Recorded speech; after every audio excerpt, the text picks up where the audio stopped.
Assalamualaikum warahmatullahi wabarakatuh. Waalaikumsalam warahmatullahi wabarakatuh. Terima kasih teman-teman semua sudah mau mampir lagi ke channel ini. Ini adalah serial baru lagi. Kita kasih nama Psikiz pakai Z. Ya seperti yang lain kita tambah ZZ gitulah ya. Jadi ini memang channel agak spesial.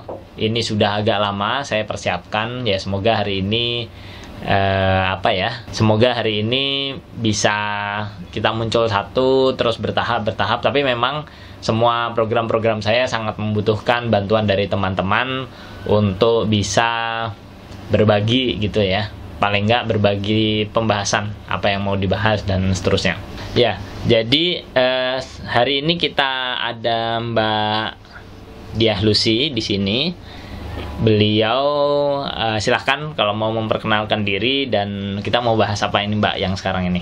Ya, perkenalkan, nama saya Diah Luciana, biasanya dipanggil Lucy, bisa Mbak Lucy, Bu Lucy, atau lain sebagainya. Saya dulu kuliah di Universitas Padjadjaran, ngambil jurusan psikologi. Nah, sekarang ini kita mau ngebahas tentang skripsi saya dulu. Oke. Jadi tentang skripsi, emang skripsinya tentang apa? Skripsinya dulu tentang sejenis stereotip etnis gitu. Jadi saya melihat suatu fenomena di kampus tuh pas zaman dulu ya.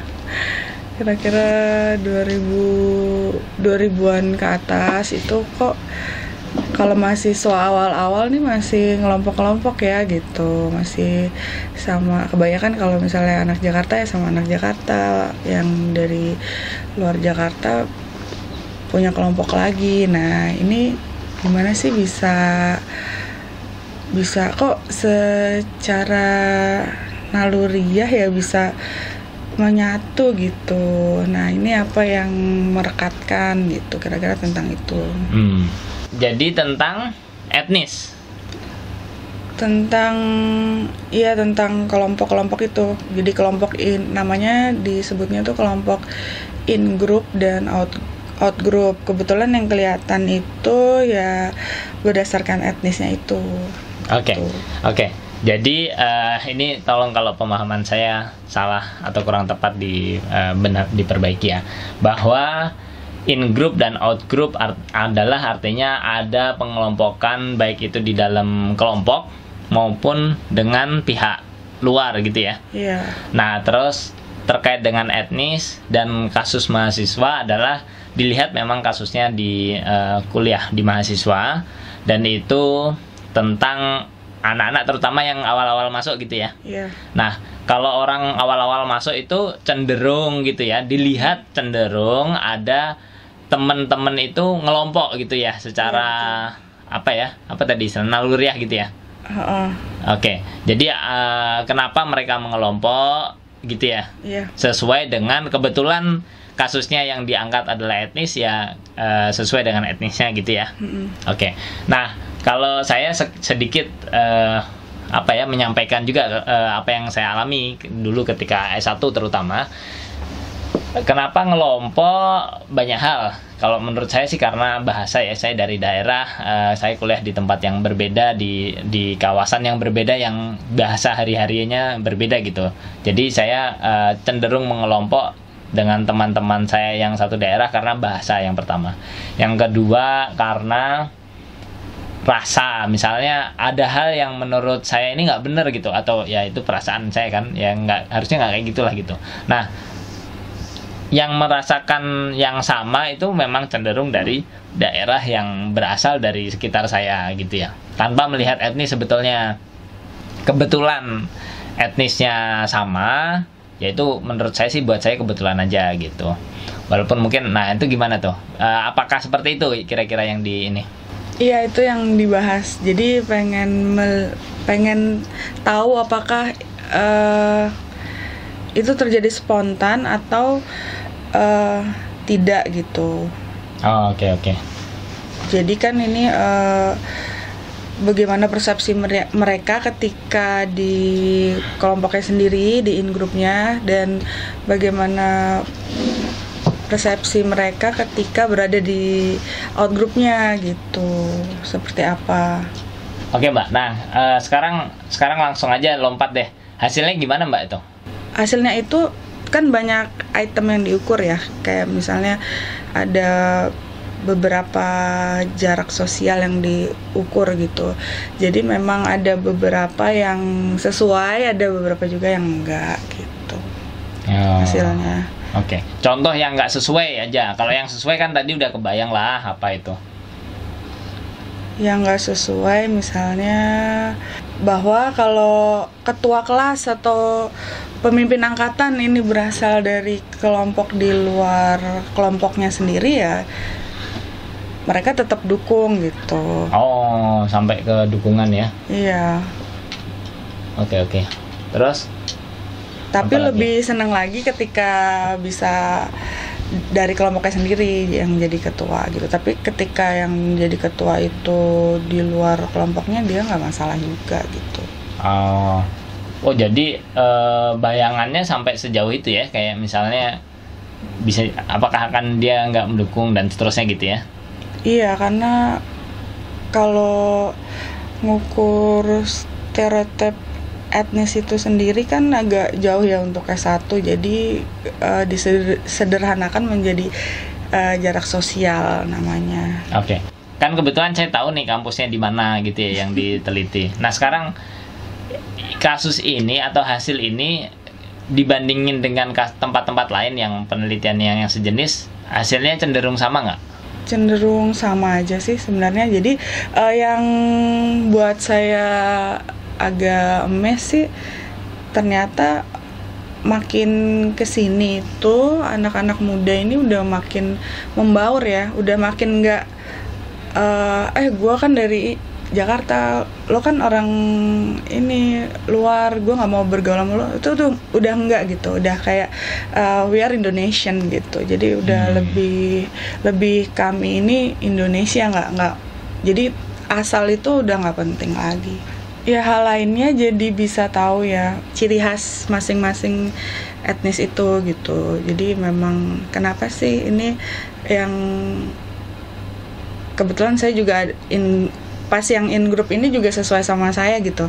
Ketika ngelihat yang out group jadi bisa tahu gitu, jadi bisa tahu lebih banyak tentang si out group ini, dan itu menyenangkan sih gitu. Oh ternyata begini ya gitu. Dan mungkin yang persepsi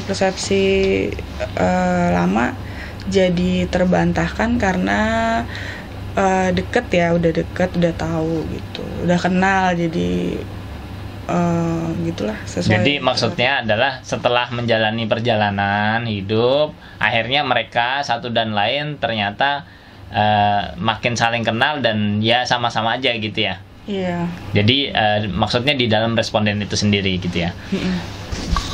Memang serial ini agak unik ya.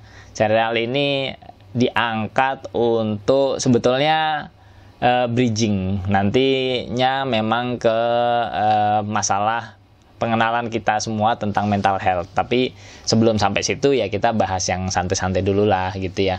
Jadi serial ini lebih banyak membahas tentang skripsi terkait dengan psikologi, bisa juga behavioral economics dan sejenisnya, tapi memang lebih ke arah ke arah kasuistik gitu, kasuistik individual ya. Jadi kalau teman-teman ada yang mau berbagi tentang skripsinya atau tentang mata kuliahnya, kalau teman-teman adalah dosen, bisa dengan senang hati saya akan membahas itu bersama dengan teman-teman sendiri. Bisa kontak saya di Instagram saya, bisa di chat email komentar ini bisa, cuma kalau komentar suka kelewatan gitu ya. Jadi bisa DM ke Instagram saya.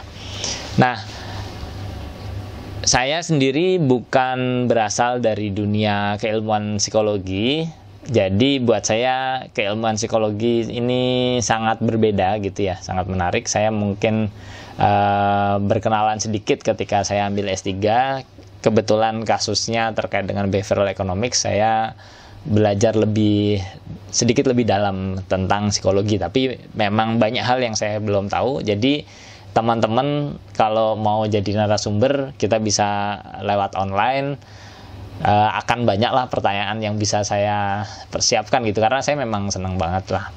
Maksudnya banyak hal yang ini, termasuk di narasumber kita yang sekarang ini, Bu Lucy, itu dulu saya tahu pas ngambil skripsi itu beda banget gitu. Saya dulu S1 teknik, skripsinya beda banget, cara ngambilnya beda, ininya beda gitu, laporannya juga beda gitu. Nah, mungkin minta tolong dijelaskan sedikit Bu Lucy tentang proses di pelaksanaan ya, terutama lah ya. Kalau di diskusi ya hampir sama lah kira-kira tektok antara mahasiswa dan dosen gitu ya. Tapi ketika pelaksanaan itu, pelaksanaannya gimana, apa yang dirasakan, tahapannya apa aja yang perlu diperhatikan gitu ya. Contoh langsung di kasusnya Bu Lucy aja gitu, monggo.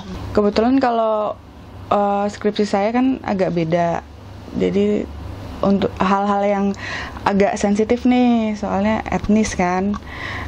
Jadi saya waktu itu make namanya snowball random sampling. Jadi caranya saya cari satu orang yang sesuai sama kriteria, terus nanti dia nyari temennya lagi gitu, ngasih tahu saya temennya lagi gitu, terus sampai banyak, sampai 80 apa 100 gitu ya, sesuai nanti baru diuji data-datanya gitu. Oke, jadi snowball random sampling, benar ya? Iya. Nah, snowball random sampling artinya Ibu ambil satu, misalnya jalan-jalan di kampus itu, terus ketemu satu orang yang mau diwawancara gitu ya, terus nanti bergulir gitu ya. Iya. Ada nggak temanmu yang mau juga untuk diwawancara lah dikit gitu ya? Yang kriterianya sesuai gitu. Contoh kriteria Ibu dulu apa? Snowball ini kan dipakai untuk yang isu-isu sensitif ya. Jadi saya kasih tahu ini harus begini syaratnya gitu, baru nanti dia yang nyari gitu. Oh, dia yang bahkan si responden itu bersedia membantu nyariin ya? Iya. Oh, baik-baik ya orang Indonesia ya. Iya. Oke. Nah, itu berapa lama tuh pelaksanaannya di lapangannya? Di lapangan tuh bisa lumayan ya, 3 bulanan karena kepotong mereka libur. Jadi kalau nggak ada libur? Kalau nggak ada libur ya 1 bulan sih. Oh, bisa. Jadi memang harus sabar ya bos ya. Jadi 1 bulan di lapangan artinya nyoba gitu. Besok berhasil ya syukur, ngobrol lagi. Karena sampai 100 orang ya? Iya. 100 orang ini semua dibentuknya wawancara ya? Oh, bentuknya kuesioner. Jadi mereka ngisi kuesioner, ngisi data. Oh, oke. Ada yang bentuknya wawancara? Bentuknya wawancara, ya pas pertama kali penurunan item-item itu mau apa saja yang di ini ya wawancara dulu. Jadi proses tahap untuk jadi alat ukur tuh ada beberapa kali gitu. Nah, awal-awal saya ya wawancara bentuknya. Nah, ya memang termasuk yang spesial ya, artinya kalau yang kebanyakan kan yang saya tahu ya dia copy paste aja dari kuesioner sebelumnya gitu ya. Memang nggak ada kuesioner sebelumnya di penelitian lain, di skripsi lain gitu? Belum ada sih. Oh, oke. Belum ada. Jadi kebetulan memang beliau ini ngambil tema yang cenderung baru, sehingga pengembangan kuesionernya dilakukan sendiri gitu ya? Iya, dengan dibimbing sama dosen. Tentunya.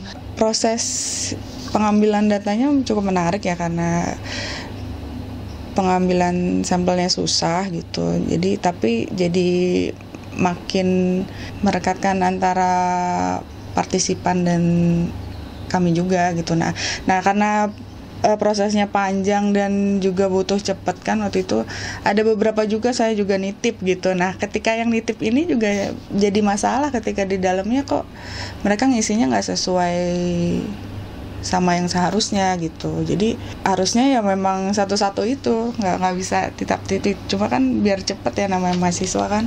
Ini nitip nih sebendel gitu, dibawain nanti besok dia udah ini. Oke.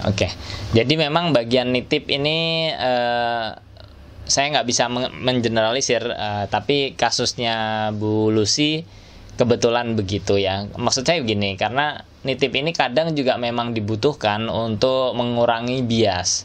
Tapi memang nitip kuesioner itu penting hanya jika ketika kita sudah nyoba. Ketika dititipkan ini aman, artinya ketika orang membaca kuesioner itu sudah paham, pemahamannya sama dengan pemahaman kita sebagai pembuat kuesioner. Kalau memang sulit, perlu ada pendamping untuk mengisikan. Nah, seringkali di beberapa penelitian besar itu kita sebagai peneliti disarankan untuk tidak terjun langsung. Kenapa? Untuk mengurangi bias, karena seringkali kita sebagai peneliti punya harapan jawaban gitu. Nah, biar itu nggak terjadi, ada pihak ketiga atau bahkan langsung diisi oleh si responden. Nah, kebetulan di kasus Mbak Lucy harusnya nggak begitu ya. Iya. Jadi etnis ini kan beda-beda dan tiap ada kepercayaan tentang etnis tertentu sifatnya seperti apa gitu, dan itu stereotype gitu ya. Ya, dan itu diyakini oleh kelompok tertentu atau bahkan kelompoknya sendiri. Nah, stereotip ini bisa berkurang dengan adanya kontak yang lebih gitu, kontak langsung dengan etnis lainnya, sehingga kita bisa kenal, sehingga bisa gugur sendiri gitu. Kayak waktu itu kayaknya di teori ini dicontohkan misalnya antara... Ini teori apa maksudnya? Teori tentang stereotype. Jadi waktu itu ada peneliti ketika perang dunia lah. Jadi bagaimana sih pandangan orang Amerika terhadap Rusia. Jadi diambil sampelnya itu sebelum Perang Dunia II, terus setelah Perang Dunia II diambil lagi, ternyata stereotip tentang orang Rusia ini berbeda gitu. Jadi, dan yang terjadi di Indonesia ya ternyata sama juga, sejenis seperti itu gitu. Oke. Artinya kalau misalnya awal-awal itu kemungkinan ada pandangan stereotip itu memang benar, dan itu penelitian yang dilakukan oleh Mbak Lucy mengkonfirmasi hal itu, betul ya? Iya, betul. Nah, tapi memang setelah perjalanan waktu saling mengenal, karena kasusnya itu di mahasiswa, artinya mereka juga makin sering ketemu di kelas yang sama gitu ya, sehingga memunculkan pemahaman yang berbeda, betul ya? Iya, betul. Nah, istilahnya apa tuh? Lebih nyampur gitu, apa istilahnya yang dipakai waktu itu? Lebih berbaur gitu. Iya, lebih berbaur. Iya, itu istilahnya berbaur itu ya. Iya, berbaur istilahnya. Jadi artinya sebelumnya itu tidak begitu berbaur, setelah saling mengenal sebetulnya saling berbaur juga gitu ya. Iya. Oke. Nah, ini cukup menarik sebetulnya, karena ada fenomena, walaupun ini bukan berarti mana yang benar mana yang salah, tapi memang ada fenomena kecenderungan untuk semakin mempolarisasi antar etnis di Indonesia. Dan itu menurut, mungkin ya, kalau sepemahaman saya, menurut penelitian yang sudah dilakukan dan memang teori-teori yang sudah ada, itu bukan hal yang baik gitu ya. Iya, karena kan apalagi untuk mahasiswa ya, calon pemimpin bangsa ini, kalau bisa jangan mengelompok-kelompokkan atau lebih mementingkan kelompoknya sendiri, atau seperti itu sih tujuannya, seperti itu. Oke, nah kita nggak bisa terlalu dalam untuk membahas itu, kita membahas lebih ke arah teoritis. Terima kasih banyak Bu Lucy atau Mbak Lucy atas kesempatannya. Mohon izin untuk menutup episode ini. Episode selanjutnya kemungkinan kalau teman-teman nggak ada yang usul untuk ikut ngisi, ya mungkin saya akan minta tolong lagi ke Mbak Lucy, tapi dengan pembahasan yang berbeda tentu saja, tapi terkait dengan dunia psikologi gitu ya. Gimana Mbak Lucy, mau kan ya? Oh iya, siap. Ya mudah-mudahan teman-teman ada yang tertarik atau mau tahu lebih lanjut tentang ini lagi proses seperti ini, atau tertarik sama temanya, mungkin bisa. Ya, kalau ada yang mau usul tema silahkan. Kalau ada mau usul menjadi narasumber, tentu kami lebih senang lagi gitu ya. Jadi kami tinggal nanya-nanya gitu. Makasih banyak kesempatannya sudah mampir. Silahkan di subscribe. Kalau belum di subscribe, kenapa di subscribe? Ya biar kalian tahu, karena memang kita punya banyak serial dan ada beberapa serial lain yang sudah kita siapkan tapi belum diupload. Artinya ketika kalian sudah subscribe, teman-teman sudah subscribe, nanti akan mendapatkan informasi itu secara langsung gitu. Yang utama, yang lainnya ya tentu saya seneng lah kalau subscriber saya nambah, ya saya tentu senang sekali. Ya, assalamualaikum warahmatullahi wabarakatuh. Waalaikumsalam warahmatullahi wabarakatuh.